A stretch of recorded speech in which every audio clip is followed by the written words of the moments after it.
வணக்கம். இது ஈரோப் தமிழின் மதிய நேர பிரதான செய்திகளோடு இணைந்திருக்கும் நான் ரோமிகா சாந்தகுமார். விரிவான செய்திகளுக்கு செல்லும் முன்னராக முதலில் தலைப்புச் செய்திகள். ராஜபக்சர்களின் ஆட்சி காலத்தில் இனவாதம் இல்லை, அதிரடி காட்டும் நாமல் ராஜபக்ஷ. அரசு புலனாய்வு பிரிவு பலரின் இடமாற்றம் குறித்து எதிர்க்கட்சியினர் முன்வைத்துள்ள பாரிய குற்றச்சாட்டு. டிட்வா புயல் குறித்து நாடாளுமன்றத்தில் இன்று இடம்பெறவுள்ள விவாதம். நாடு தழுவிய ரீதியில் அரசு வைத்தியசாலைகளில் இன்று முன்னெடுக்கப்படும் திடீர் வேலைநிறுத்த போராட்டம். முற்றாக முடங்கும் சேவைகள். நாட்டில் மீண்டும் வானிலையில் ஏற்பட போகும் பாரிய மாற்றம். கடும் காற்று, கடல் கொந்தளிப்பு தொடர்பில் மக்களே அவதானம். நெடுந்தீவு பகுதியில் எல்லை தாண்டி கடற்றொழிலில் ஈடுபட்ட 7 தமிழக கடற்றொழிலாளர்கள் அதிரடி கைது. எதிரணியின் பலவீனம், நம்பிக்கையில்லா பிரேரணி மூலம் அம்பலம். பாதாள உலக கும்பல் தலைவரின் சகா கைது. நியூசிலாந்தின் பொது தேர்தல் எப்போது? திகதியை அறிவித்தார் பிரதமர். இனி தொடர்பான விரிவான செய்திகள்.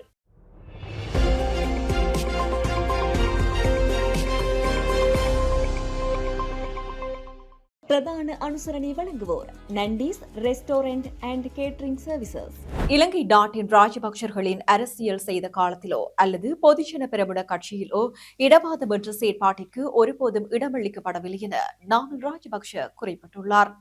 இந்நிலையில் மொட்டு கட்சி தலைமையகத்தில் நேற்றைய தினம் நடைபெற்ற ஊடகவியலாளர்கள் கேட்ட கேள்விக்கு பதில் வழங்கும் போதே அவர் இதனை குறிப்பிட்டுள்ளார். இது தொடர்பில் அவர் மேலும் தெரிவிக்கையில், நாங்கள் உண்மையான பிரச்சினைகளுக்காக முன்னிலை கொடுத்து செயற்பட்டோம். அந்த பிரச்சினை யாருக்கு என்று தேர்ந்தெடுக்காமல் மும்மதத்தினர் சார்பாகவும் செயற்பட்டோம். வடக்கில் யுத்தம் நடக்கும் போது தமிழீழ விடுதலை புலிகளால் கொண்டு செல்லப்பட்ட மடுமாதாவின் உருவச்சிலையை மீண்டும் மடுமாதாவின் திருவிழா நடைபெற வழி சமைத்துக் கொடுத்தோம். மேலும் முல்லைத்தீவு காளிகோவிலுக்கு அனைவரும் செல்லக்கூடிய சூழலை ஏற்படுத்திக் கொடுத்தோம்.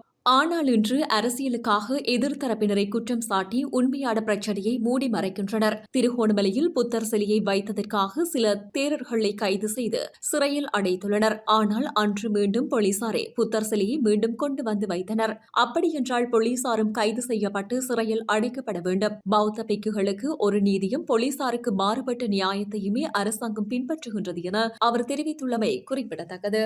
அரசு புலனாய்வு பிரிவின் பலர் இடமாற்றம் செய்யப்பட்டுள்ளதாக எதிர்க்கட்சியின் நாடாளுமன்ற உறுப்பினர் ஜாமர சம்பத் தசநாயக்க குற்றம் சுமத்தியுள்ளார்.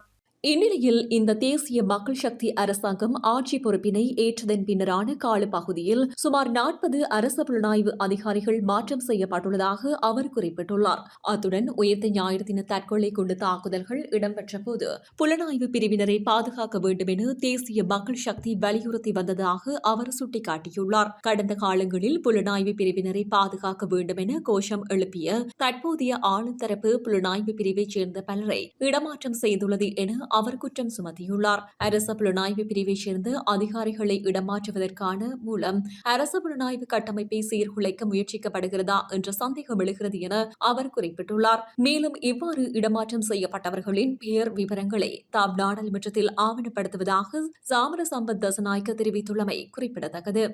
கடந்த சில தினங்களுக்கு முன்னர் இலங்கை நாட்டினையே உலுக்கிய டிட்வா புயல் விவகாரம் தொடர்பில் நாடாளுமன்றத்தில் இன்றைய தினம் விவாதம் நடைபெறவுள்ளதாக தகவல் வெளியாகியுள்ளது.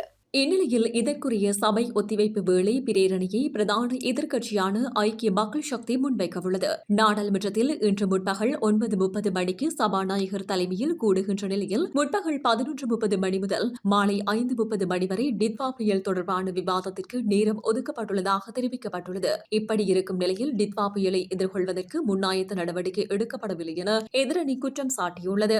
எனவே தொடர்பில் முழுமையாக ஆராய்ந்து அறிக்கையிடுவதற்காக விசேட நாடாளுமன்ற தெரிவுக்குழு கோரப்பட்டது. மேலும் குறித்த விடயம் தொடர்பிலான முன்மொழிவுகளையும் விதப்புரைகளையும் மேற்படி குழு நாடாளுமன்றத்திற்கு பிரேரிக்க வேண்டும் எனவும் தெரிவிக்கப்பட்டுள்ளமை குறிப்பிடத்தக்கது.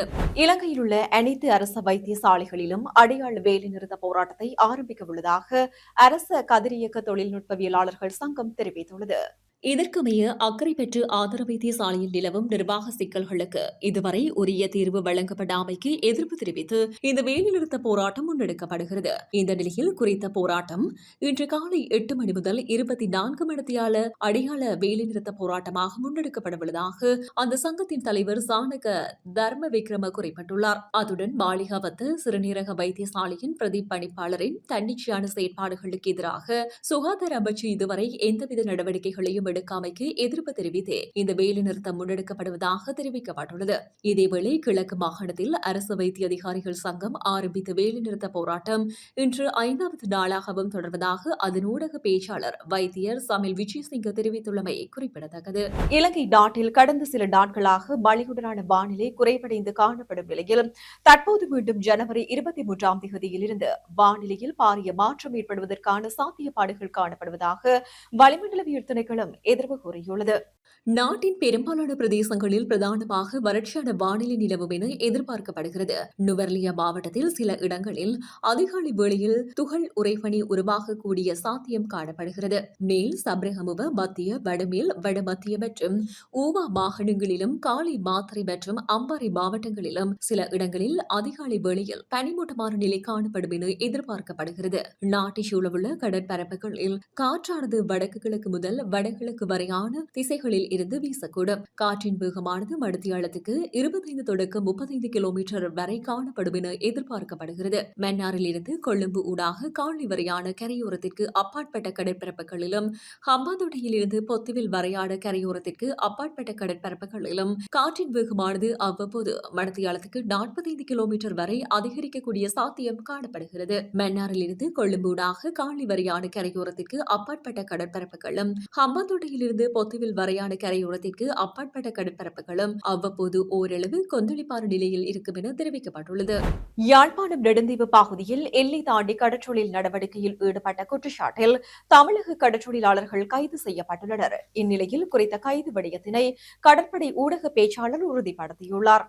இந்நிலையில் குறித்த கைது விடயத்தினை கடற்படை ஊடக பேச்சாளர் உறுதிப்படுத்தியுள்ளார். அத்துடன் தமிழக கடற்றொழிலாளர்கள் எல்லை தாண்டிய குற்றச்சாட்டில் இலங்கை கடற்படையினரால் தொடர்ந்து கைது செய்யப்பட்டு வருகின்றனர். அத்துடன் அவர்களின் படகுகளையும் பறிமுதல் செய்து வருகின்றனர். இதன் பிரகாரம் நெடுந்தீவு அருகே எல்லை தாண்டிய கடற்றொழிலில் ஈடுபட்டிருந்த 7 தமிழக கடற்றொழிலாளர்களை இலங்கை கடற்படை கைது செய்துள்ளது.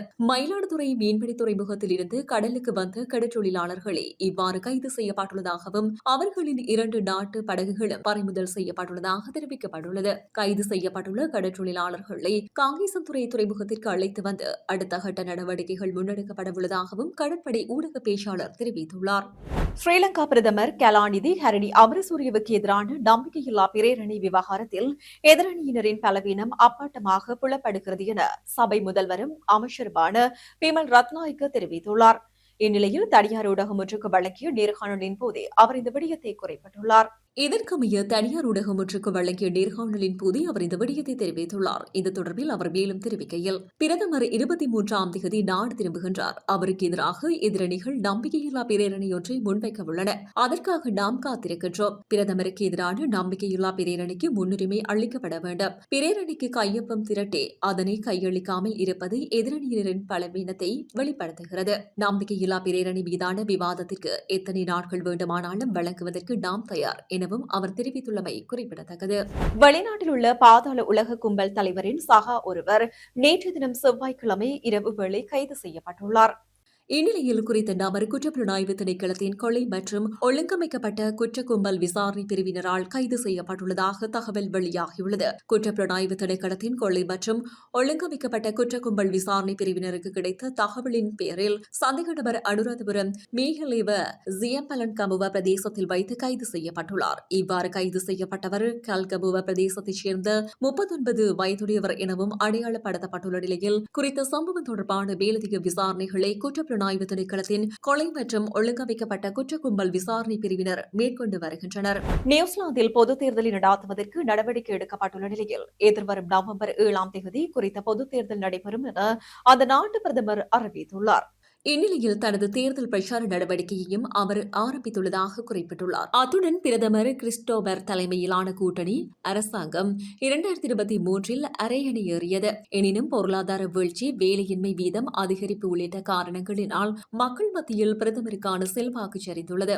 இந்த நிலையிலேயே மக்கள் ஆதரவை நாடி பிடித்து பார்க்கும் வகையில் தேர்தல் அறிவிப்பு முன்கூட்டியே வெளியாகியுள்ளது. மறுபுறத்தில் எதிரணிக்கும் பெரும்பான்மை ஆதரவு இல்லை. இதனால் நடைபெறவுள்ள தேர்தலானது கடும் சவால் மிக்கதாக அமையும் என எதிர்பார்க்கப்படுகிறது. மேலும் ஆஸ்திரேலியாவின் அண்டை நாடான நியூசிலாந்து அரசியலில் நடக்கும் சம்பவங்கள் ஆஸ்திரேலிய அரசியலிலும் எதிரொலிக்கும் நிலை காணப்படுகின்றமை குறிப்பிடத்தக்கது.